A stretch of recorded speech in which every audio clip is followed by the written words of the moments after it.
রাফি একটা ছুরি দিয়ে হাঁসটার গলা কেটে দিল। কিছুক্ষণ পরই হাঁসটা আবার জীবিত হয়ে উঠে বলল, তোমরা এভাবে আমার গলা কেটে দিলে, তোমাদের এই পরিবার আজ থেকে অভিশপ্ত হলো। ও মা, এই হাঁসটা তো দেখি কথা বলছে, আমার মেয়েটা তো ঠিক কথাই বলেছিল।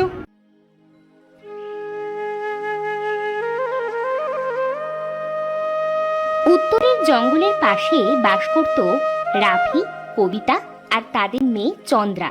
চন্দ্রার পরিবার ছিল খুব গরিব, তাই তার বাবা রাফি জঙ্গল থেকে শিকার ধরে এনে কোনো রকমে তাদের সংসার চালাতো। প্রতিদিনের মতো রাফি সেদিনও গেল জঙ্গলে শিকার ধরতে।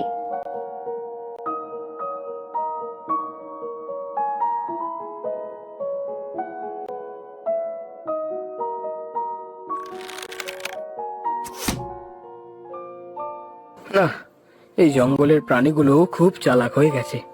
আজকাল আর তেমন শিকার করাই যায় না।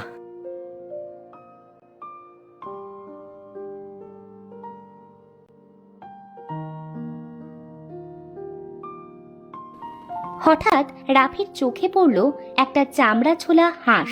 রাফি হাঁসটা দেখে খুব অবাক হলো। এ আবার কেমন হাঁস? যাই হোক, 2 দিন থেকে অনেক খোঁজার পর এই হাঁসটা পেলাম। একে আর হাত ছাড়া করা যাবে না। আজ বরং এই হাঁসটাই শিকার করে নিয়ে যাই।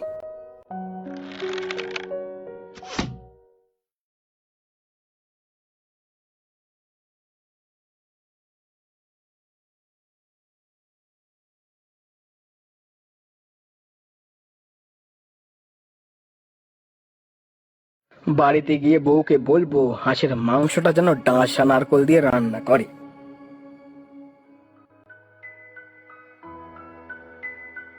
বউ, এই দেখো, আজ 2 দিন পর একটা হাঁস পেলাম। আজ এই হাঁসটা ডাঁশা নারকোল দিয়ে কষিয়ে সুন্দর করে রান্না করবে।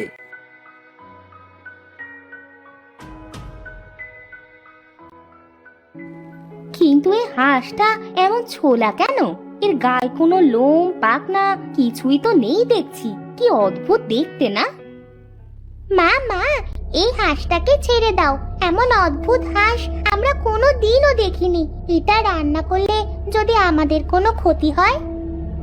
আরে না, এর কিছুই হবে না। এর লোম পাখনা সব মনে হয় পড়ে গেছে।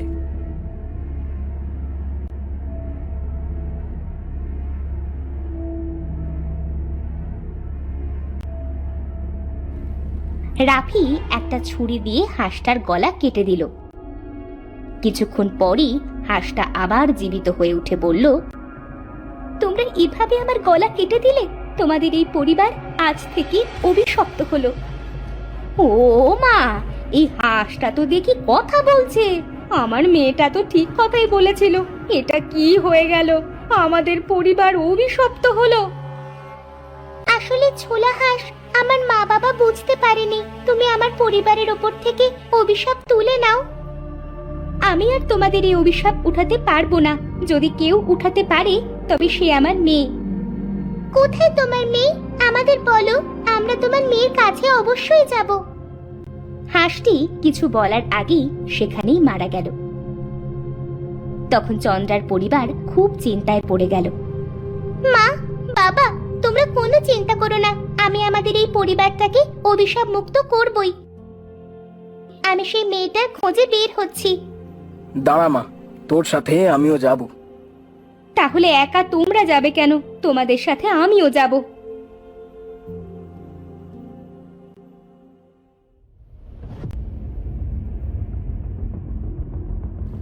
তখন তারা 3 জন হাঁটতে হাঁটতে জঙ্গলে প্রবেশ করলো।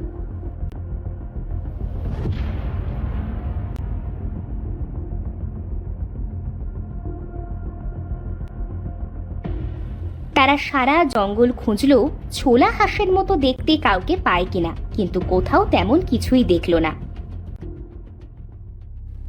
ওগো, সারা জঙ্গল তন্ন তন্ন করে খুঁজলাম, কই কোথাও তো ছোলা হাঁসের কন্যাকে দেখতে পেলাম না।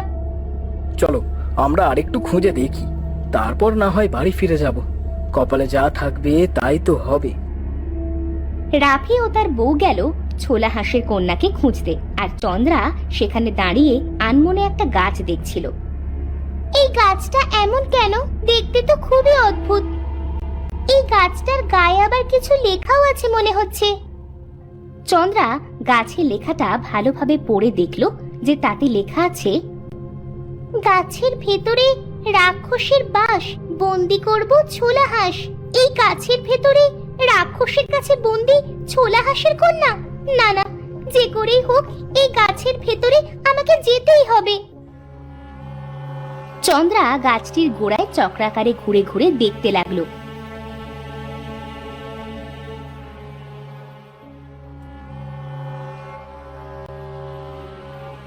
কিন্তু কোনো পাশ দিয়েই গাছের ভিতর যাওয়ার রাস্তা খুঁজে পেল না। হঠাৎ করে চন্দ্রা গাছের ভেতর দিয়ে একটা অদ্ভুত সুন্দর জায়গায় এসে পড়ল। আমি কোথায় এসে পড়লাম? আমি তো গাছ দেখছিলাম, তাহলে এখানে আসলাম কিভাবে? তুমি যে গাছটা দেখছিলে সেটা রাক্ষসের মায়ায় বন্দি গাছ। ওই গাছের গোড়ায় তুমি 7 পাক দেওয়ার সাথেই রাক্ষসের এই মায়াপুরীতে এসে পড়েছ। রাক্ষসের মায়াপুরী? তাহলে আমি এখান থেকে বের হব কিভাবে? সামনে যাও, সামনে গেলে তুমি বের হওয়ার জন্য যে কোনো একটা পথ খুঁজে পাবে। ফুল গাছের কথা শুনে চন্দ্রা সামনে যেতে লাগলো। সে হাঁটতে হাঁটতে চারিপাশ দেখছিল।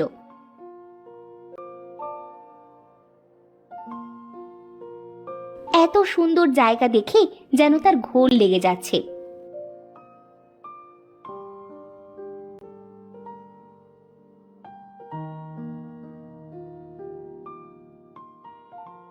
সে কিছুটা পথ গিয়ে দেখলো সেখানে একটা ছোলা হাঁস বন্দি।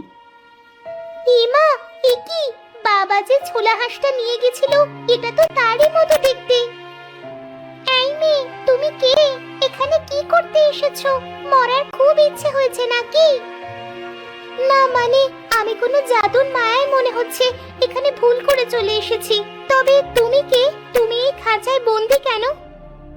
আমি জুলি, ছোলা হাঁসের কন্যা। আমি মানুষের রূপ নিতে পারি, তাই এই রাক্ষসটা আমার কাছ থেকে সেই শক্তিটা নিতে চায়।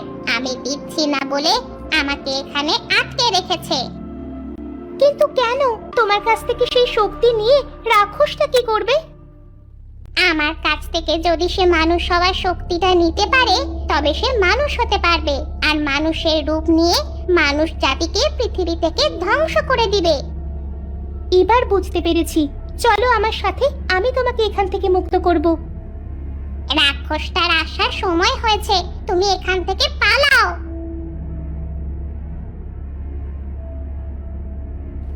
ছোলা হাঁসের কন্যার কথা শুনে চন্দ্রা একটা ফুল গাছের আড়ালে গিয়ে লুকিয়ে পড়ল।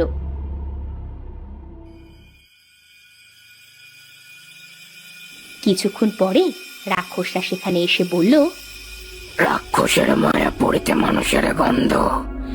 এই হাঁস, বল আমার এখানে কে এসেছে?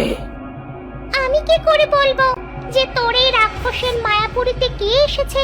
চোখ থাকলে নিজে খুঁজে নে। বড্ড বেশি কথা হয়েছে তোর। তোর কাছের শক্তিটা আমার দরকার, না হলে এতদিন তোকে আমি ভর্তা বানিয়ে খেতাম। আমিও সেটাই চাই, মেরে ফেল আমাকে, আমি আর বাঁচতে চাই না। তোকে পরে দেখছি। মানুষের কাঁচা রক্তের ঘ্রাণ আসছে আমার নাকে, এটা আগে খুঁজে বার করি। রাক্ষসটা এদিক সেদিক খুঁজতে লাগলো।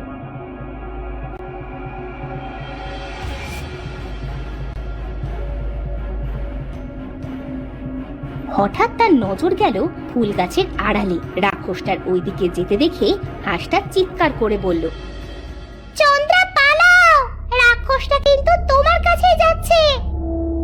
চন্দ্রা সেখান থেকে দৌড়ে পালাতে লাগলো। রাক্ষসটা তার পিছু তাড়া করতে করতে বলল, মানুষের জাত পালিয়ে যাবি কোথায়? আজ তোকে দিয়ে তো আমার একটা ভোজন হয়ে যাবে। রাক্ষস, তুই আমাকে কোনোদিনও ধরতে পারবি না, আর না আমাকে দিয়ে ভোজন করতে পারবি। এ কথা বলে চন্দ্রা যেই দৌড়তে গেল, তখনই চোট খেয়ে সে একটা পাথরের ওপরে পড়ে গেল। তার কপাল কেটে রক্ত ঝরছিল। চন্দ্রা রাক্ষসের দিকে তাকিয়ে দেখলো তার গলায় একটা মোটা সাপ পেঁচানো। এই রাক্ষসের গলায় এত মোটা একটা সাপ কেন? নিশ্চয়ই এর ভেতরে কিছু গড়বড় আছে। তখন চন্দ্রা রাক্ষসের গলায় থাকা সাপের দিকে তাক করে একটা পাথর ছুঁড়ে মারল। এটা তুই কি করলি? আমার প্রাণ বোমরায় পাথর ছুড়লি। মরে গেলাম, বাঁচাও।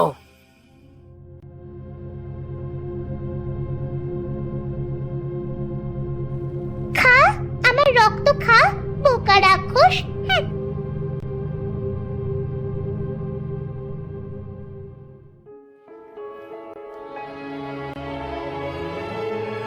চন্দ্রা ছোলা হাঁসের কন্যার খাঁচার দরজা খুলে দিয়ে বলল, ছোলা হাঁসের কন্যা, এবার তুমি মুক্ত। বেরিয়ে এসো, এই বন্দি খাঁচা থেকে বেরিয়ে এসো।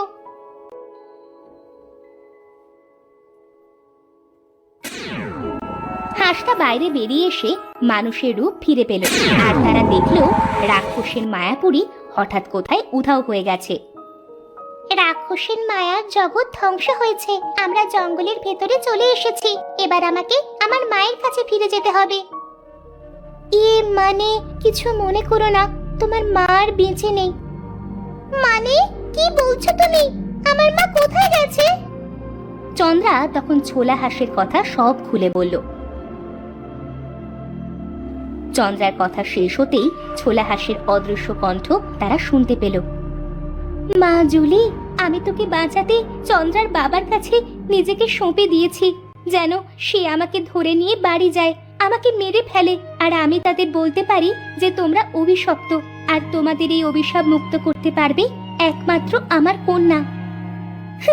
কিন্তু মা, তুমি এটা করে কি লাভ করলে?